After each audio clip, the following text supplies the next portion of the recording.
We're back live with you tonight in Focus. As I mentioned, today marks exactly 9 years since the first democratic South African president, Nelson Mandela, passed away. 95-year-old Madiba took his last breath back in 2013 at his Johannesburg home, surrounded by his family.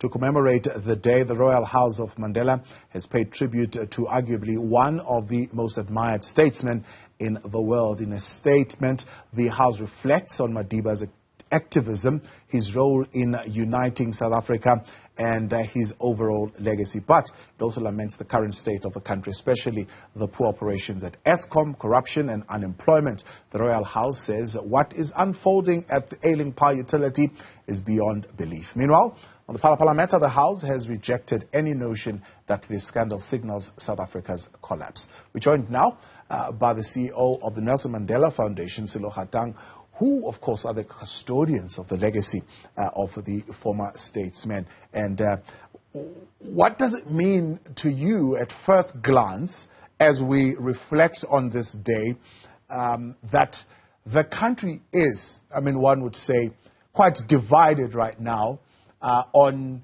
the leadership of this country, now more than ever?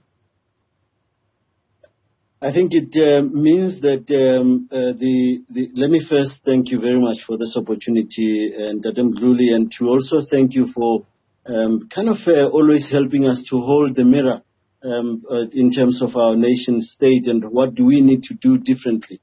I think it means that it's a time that our country needs to always be looking at its soul. What is it that we need to be getting right, and where are we faltering?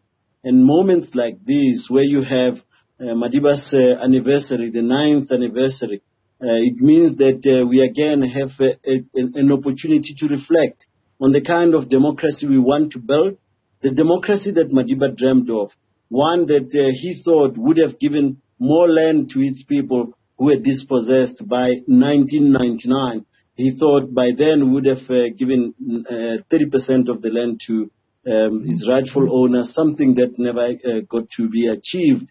But also even in cases where it was achieved, the land was then handed over to those who had sold it back to its previous owners. And I think if we are to reflect on those things, to look at our nation state in terms of how we look at reconciliation. We're more reconciled nation. How are we reckoning with our past? And we are found wanting there, but we cannot also claim that nothing has been going right. Our nation also has achieved some good strides. As much as you can find fault with Eskom about what is going wrong with Eskom, there are greater numbers of South Africans who have access to some of these resources. As much as, of course, we cannot then pause there, we have to also say there's a lot that we can do better. Yeah, various events have been planned, including some that took place today, but some will be taking place, of course, throughout the week, even at the weekend. Now, you always host events that, as you put it, require for us, one, to talk, but two, to take up a mirror and look at ourselves and reflect on where we said we want to be and where we actually are at this particular time. What events have you planned, at least for the next couple of days? Yeah, so we have today we were in Rivali, and I was actually hoping to see you there planting trees with us. I then realized that I actually didn't send a personalized invite to you, and that really so that you then come and join us to do some of these things. We were in Rivali and we were trying to do two things there.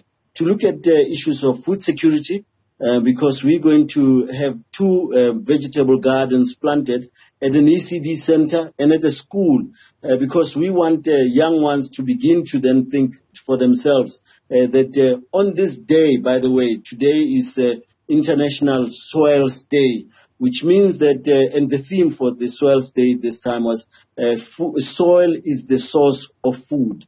And I think if we are to think of that, it means that our children will need to be taught that food doesn't come from a fast food outlet, but it actually comes from the soil. But the second part was to also continue with the 1 million trees campaign. where we planted 70 trees in a park that has been named after Madiba, in collaboration with the Old Mutual Foundation and also Johannesburg City Parks and Zoo. And what we then were doing there was to also donate 1,000 trees to the community of Rivali. Why Rivali? Rivali is a reminder of the things that we started off with, about where we've gone wrong as a nation. One of the communities that has been neglected, and also a community that where Ahmad Dango, my predecessor, was born, and also the Dango family, a struggle family, continues to live in that community of Rivali. And again, it's to remind us that democracy didn't come for free. That democracy had many sacrifices. Some lost their lives. People like Ahmad Dango was actually detained by the apartheid government. And people like Jesse Duarte also was detained. And it's a reminder, constant reminder to young people, but also to those who have forgotten who are our leaders, that democracy came at a price and that we can't play around with it. And the second one that we'll be doing is on the 11th of December, where we'll have the Nelson Mandela Walk and Run. And there, I'm hoping to have you there. Definitely. And maybe that you'll run the 21 Ks with me.